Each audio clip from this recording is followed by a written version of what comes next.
पत्नी तो व्याकुल हो गई, मैं हमेशा संभाल लेती हूँ, इस बार आप संभाल लीजिए कुछ। अब पतिदेव बोले, देवी तुम तो जानती हो हम तो कुछ करते धरते नहीं, हम पे तो 1 रुपया भी नहीं है, हम कैसे संभालें, कुछ तो कीजिए। कहीं से भी संत जन बैठे हैं, इधर जामे उधर जामे सब, लेकिन कोई व्यवस्था नहीं बनी।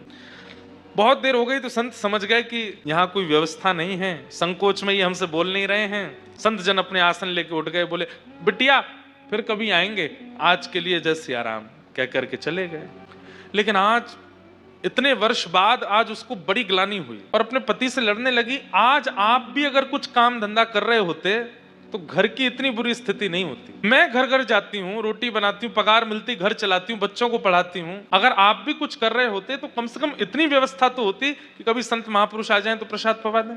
बस पूरे दिन भागवत जी भागवत जी भागवत जी। अरे बचपन से अब तक आप इतना भागवत जी का अध्ययन करते आए हैं, क्या दिया भागवत जी ने हमको? कुछ भी तो नहीं। आप कहते हैं इनको किताब मत बोलो, पुराण मत बोलो, ग्रंथ मत बोलो, कृष्ण है तो देते क्यों नहीं कुछ भी? इतना जीवन आपने समर्पित कर दिया, अपनी पत्नी का ध्यान नहीं रखते, बच्चों का ध्यान नहीं रखते, अपने पूरे खानदान का ध्यान आप नहीं रखते, पूरे दिन वो कृष्ण रूपी भागवत में लगे रहते हैं। क्या दिया भागवत जी ने हमको? जिस घर से संतों को भूखा जाना पड़ता हो, ऐसे घर में भागवत जी को मैं कृष्ण नहीं मानती। देवी ऐसा मत बोलो, तुम अभी जानती नहीं, वो साक्षात श्री कृष्ण है।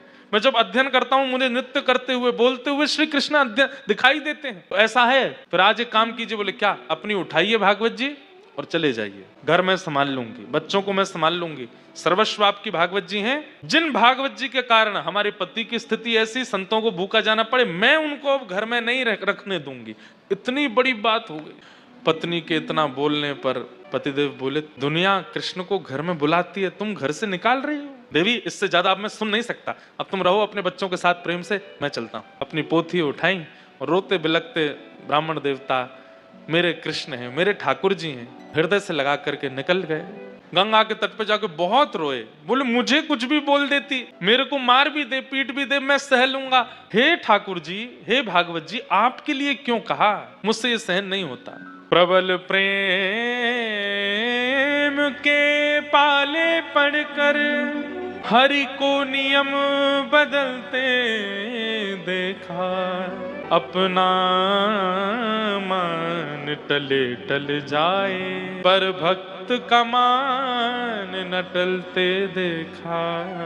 जब रोने लगे वो ब्राह्मण देवता भागवत जी को हृदय से लगा के, ठाकुर जी से सहन नहीं हुआ। ठाकुर जी मन में विचार करने लगे, भैया ये 40-41 वर्ष के हो गए ब्राह्मण, और जब से इन्होंने होश संभाला तब से केवल भागवत जी का ही अध्ययन किया, भागवत जी का ही पाठ करते हैं, कुछ काम कुछ भी नहीं, सब कुछ मुझे अर्पित कर दिया, और आज भागवत जी के लिए 2 शब्द गलत सुन के घर से ही निकल गए। मैं जाऊंगा।